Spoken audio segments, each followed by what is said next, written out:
Bonjour à toutes et à tous, Libre Arbitre épisode 2 vous emmène aujourd'hui dans les Hauts-de-Seine.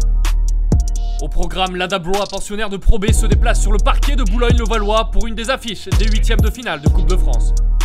Une rencontre dirigée par 3 arbitres, David Chambon, Audrey Cessy et Pierre Landy. De la préparation d'avant-match au buzzer final, nous les avons suivis en inside pour un reportage exclusif. Mais ce trio ne devait pas forcément officier ensemble sur le match, il y a eu du changement de dernière minute. Mesdames et messieurs, le spectacle David Chambon. Alors je suis désolé, c'est pas Jean-Charles Collin, mais ça c'est... ouais, je suis désolé, hein, mais... J'ai mangé un petit sandwich suédois saumon, un truc de léger avec un fromage blanc. Et puis j'ai dormi, j'ai dû dormir trois quarts d'heure, voilà, ça m'a fait du bien. Après, pour rien vous cacher, j'ai pris une douche pour me réveiller. Et voilà, je me suis mis en costume là pour pouvoir descendre et être au rendez-vous avec mes collègues pour parler de l'avant-match. On a parlé nourriture, hygiène, David a fait la sieste et le match dans tout ça. C'est la première fois que tu arbitres ici ? Oui. T'as pas beaucoup de recul derrière les paniers en arbitre de tête.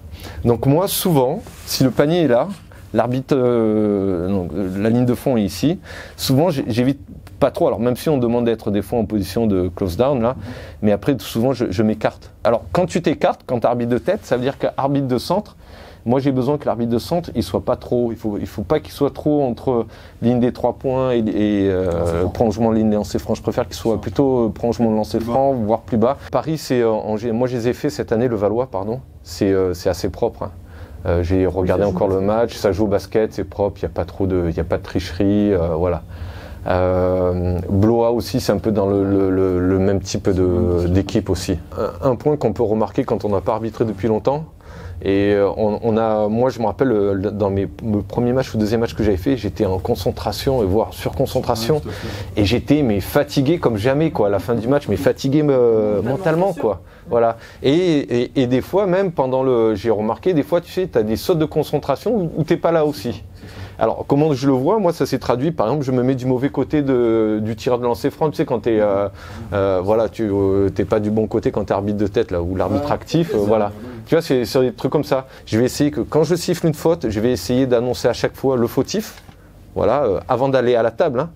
Et s'il y a 2 lancers francs, je vais m'adresser au mec en disant c'est toi qui tires 2 lancers. Le deuxième paramètre, je trouve que le huis clos, c'est aussi une atmosphère assez particulière. On entend tout ce qui se dit, que ce soit sur les bancs, les joueurs, les petits mots qu'on entend sur un match de gym avec 5000 personnes dans la salle. C'est ça. Donc ça aussi, c'est assez perturbant. Avec la crise sanitaire, les matchs sont reportés, déplacés, ce qui pénalise les joueurs, les coachs, mais aussi les arbitres, eux aussi, sont en manque de rythme et de repères. Donc ça va être difficile. On a beau regarder des matchs sur l'équipe ou sport en France, mais rien ne vaut le contact du terrain, ce qui est vraiment délicat.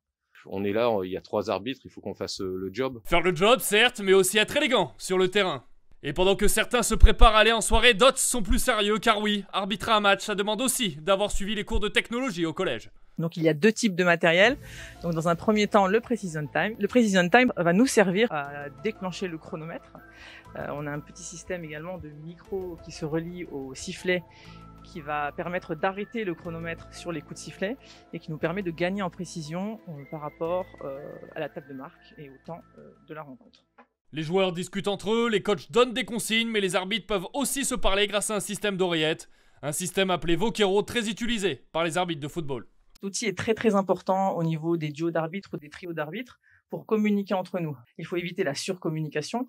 Mais c'est vrai que les oreillettes nous aident beaucoup sur des décisions, des décisions un petit peu particulières, des discussions. Pour éviter de se réunir systématiquement, on peut avoir par un petit mot une aide d'un collègue pour prendre une décision un peu plus rapidement. Ça nous permet de nous concerter. Se concerter, oui, mais autour d'un petit goûter d'avant-match, c'est encore mieux. Les arbitres aiment manger et ils aiment surtout faire leur lacet.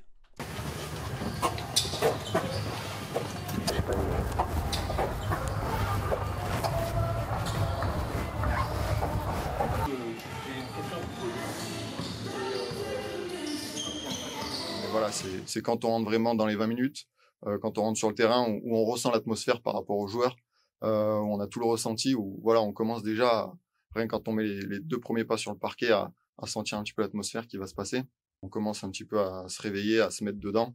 Après, par rapport à ça, Moi, j'ai pas de routine d'échauffement particulière parce que voilà, on sait jamais les aléas, ça peut aller, ça peut venir en tant que dans un match. Donc, j'ai pas envie de me dire que parce qu'une fois j'ai pas fait ma routine, et ben voilà, j'ai pas envie que ça me perturbe dans un match.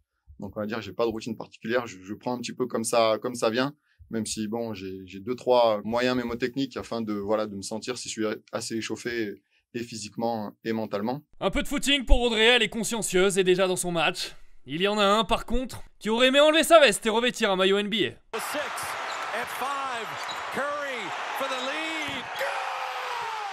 On s'est assez amusé, place au match désormais.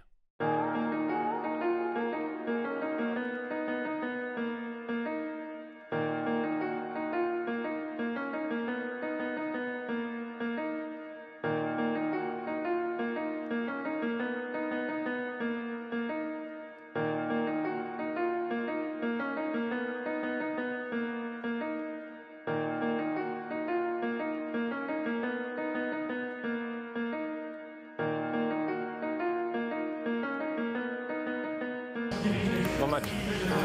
Bon match. Allez.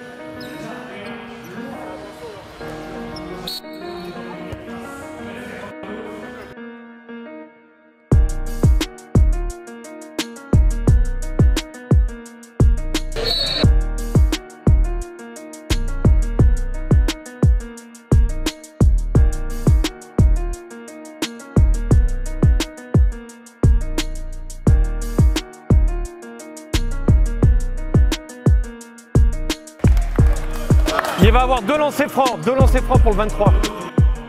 2 lancers.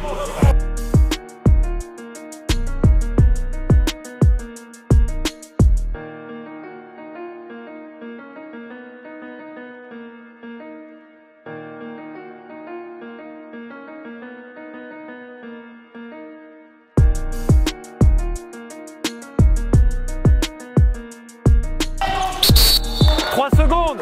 3. On a sifflé tous en même temps.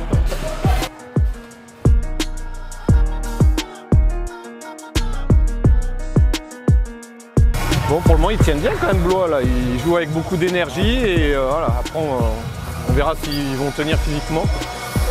C'est pour toi? Allez. Ouais. Ça, c'est très bien. Bravo, très bien.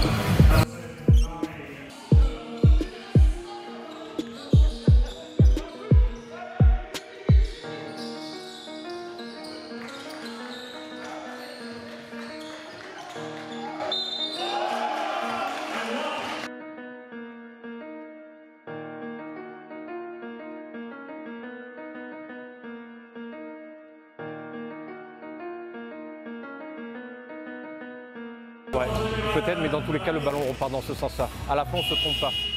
Parce qu'il y a un tir, c'est vrai, il lâche le ballon, mais il va dehors.